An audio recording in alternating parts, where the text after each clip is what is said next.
ఇప్పటికి నీ భార్య మీద పొద్దున్న లెగితే కోపడుతున్నావు, తిడుతున్నావు, కొడుతున్నావు, ఏం సాధించా?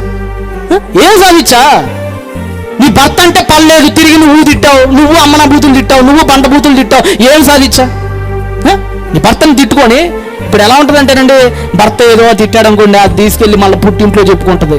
రేపు పొద్దు నువ్వు నీ భర్త ఇద్దరు బాగానే ఉంటారు, ఈరోజు కోపం వచ్చింది, భార్య భర్తల మధ్య కోపం ఎంతసేపు అండి? పొంగిన పాలు లాంటిది, 2 నిమిషాలు పొంగితే కింద చల్లారిపోయింది. భార్య భర్తల మధ్య కోపం ఎంతసేపు? 2 నిమిషాలు, ఒక 2 రోజులు ఉంటుంది అంతే. దానికి ఈ లోపల నువ్వు పుట్టింటి వాళ్ళకి ఫోన్ చేసి మా ఆయన అట్ట అంటాడు, మా ఆయన ఇట్ట అంటాడు, నన్ను ఎట్ట చేస్తున్నాను, నేను ఎట్ట చేస్తానని చెప్పుకున్నావు. రేపు పొద్దున ఇద్దరు మళ్ళీ కలిసిపోతారు, కానీ మీ ఆయన మీద బ్లాక్ మార్క్ అలానే ఉండిపోతుంది, మీ పుట్టింట్లో అలానే ఉండిపోతాయి. మళ్ళీ తీసుకురాగలవా నీ భర్త పరువుని, నువ్వు పోయిన పరువుని? నీ భర్త ఒకప్పుడు నువ్వు రాక్షసుడిగా చెప్పి ఇప్పుడు అమర ప్రేమికుడిగా చెప్తే నమ్ముతారు అనుకుంటున్నావా? సమాజంలో నమ్మరు. నీ భర్త నువ్వే చెడు చేసేసుకుంటున్నావు.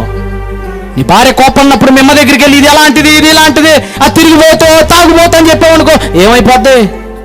మాటకు మాట సమాజం అంతా వెళ్ళిపోయి అమ్మాయి పలానా అయిపోద్ది. తర్వాత నా భార్య మంచిదని మొత్తుకున్నా ఎవడు నమ్మడో.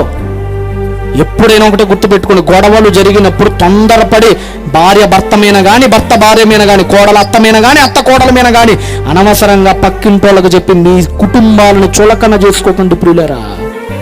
సమాధానంగా కూర్చొని ఎప్పుడైనా గొడవైనప్పుడు ఒకటే, మన మాట కిటికీ దాటిందంటే ఆ రోజు నువ్వు చచ్చిపోయినట్లు లెక్క. మళ్ళీ చెప్తున్నా, కూర్చోండి, ఇంట్లో కూర్చోండి, గొడవలైన ఇంట్లో కూర్చోండి, బైబిల్ దగ్గర పెట్టుకోండి.